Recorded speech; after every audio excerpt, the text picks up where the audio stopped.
هاي، انا معايا هحل معاكم النهارده في السي على ويب سايت جمال تك، وهنشوف لو عايزين نعمل فايل ونكتب فيه هنعمل كده ازاي. هنفتح الويب سايت، نروح كورسز، هنروح السي بروجرامينج، هنروح lesson 67.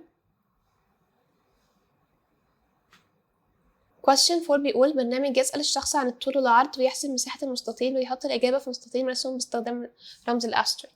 دلوقتي احنا المفروض هناخد من اليوزر 2 inputs، اللينث والويدث بتاع الريكتانجل، وبعدين هنحسب الاريا، وبعد ما نحسب الاريا هنعمل print في فايل لريكتانجل على بشكل asterisks، وهنطبع في النص الاريا نفسها.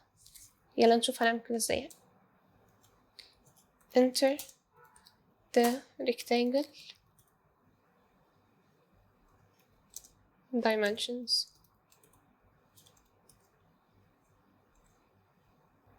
هنعمل scan f %d %d the length width، وهنيجي هنا هنعمل store the two integers.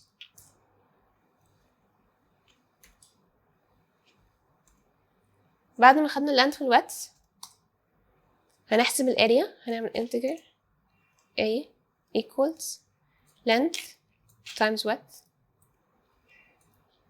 وبعدين هنعمل فايل. دلوقتي هنحتاج ان احنا create فايل عشان نطبع فيه.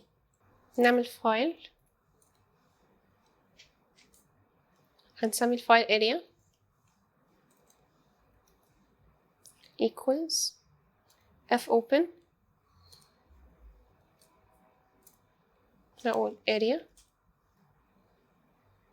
dot txt و write. هعمل f print f عشان بطبع في الفايل، هكتب area، بعدين هعمل asterisks.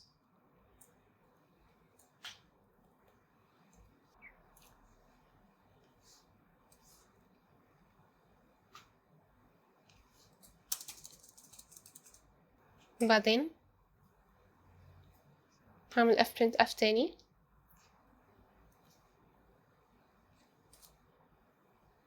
بس هنا في النص هعمل %d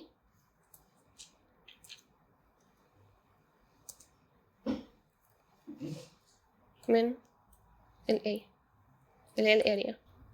هعمل f print f تاني،